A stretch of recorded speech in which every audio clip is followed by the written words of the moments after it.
안녕하세요. 리서치 에이전트 맥입니다.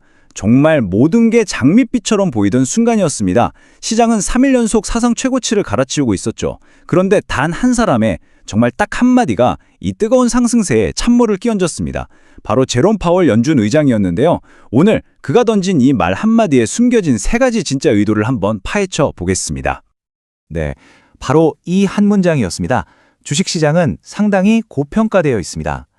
어떻게 보면 그냥 지나칠 수도 있는 말이지만요. 당시 이 한마디는 활활 타오르던 시장의 심장에 찬물을 확 끼얹는 격이었죠. 그 즉시 기록적인 랠리는 그대로 멈추고 하락세로 돌아섰습니다. 여기서 당연히 이런 질문이 생기죠. 아니, 세계경제 대통령이라는 사람이 왜 굳이 잘 나가는 시장 분위기를 식히려고 했을까요?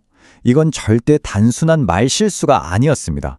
지금부터 이 발언 뒤에 숨겨진 아주 치밀하게 계산된 전략을 하나씩 살펴보겠습니다.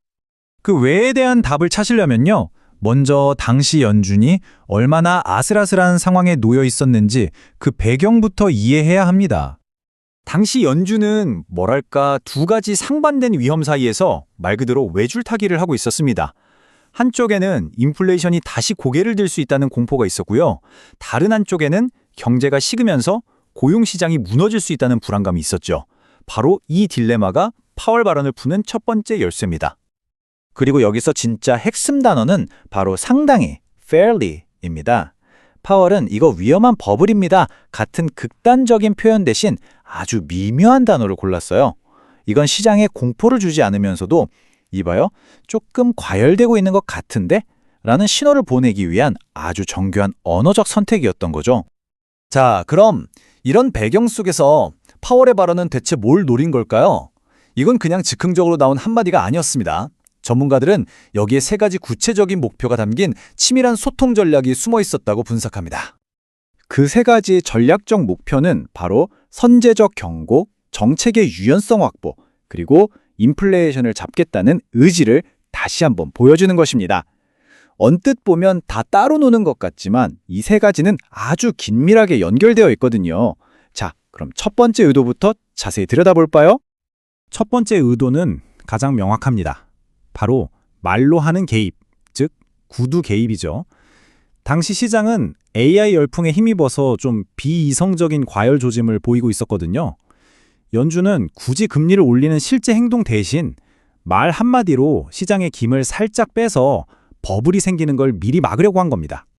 두 번째 목표는 미래를 위한 일종의 밑밥 깔기였습니다.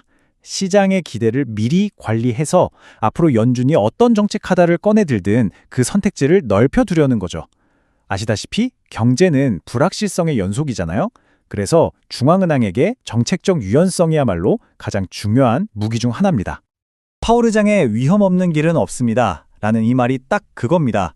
시장이 기대하는 것처럼 무조건 금리 인하라는 외길만 있는 게 아니라는 걸 분명히 한 거죠. 연준은 언제든 다른 길로 갈 수 있다는 여지를 남겨둔 셈입니다. 이건 마치 시장에 예방주사를 한 대 놓는 것과 같아요. 지금 약간의 실망감을 주더라도 기대치를 미리 낮춰두면 나중에 실제로 금리 인하 속도가 더딜 때 시장이 받을 충격을 훨씬 줄일 수 있으니까요. 자, 이제 연준의 가장 중요한 임무인 물가 안정과 직접적으로 연결되는 세 번째, 그리고 마지막 의도를 살펴보겠습니다. 세 번째 의도는 부의 효과라는 경제 원리와 아주 관련이 깊습니다. 논리는 간단해요. 주식 같은 자산 가격이 오르면 사람들은 스스로 나 부자 된 것 같아 라고 느끼면서 소비를 늘리게 되죠. 그런데 이렇게 늘어난 소비는 겨우 잡히는가 싶던 인플레이션 압력을 다시 키울 수 있습니다.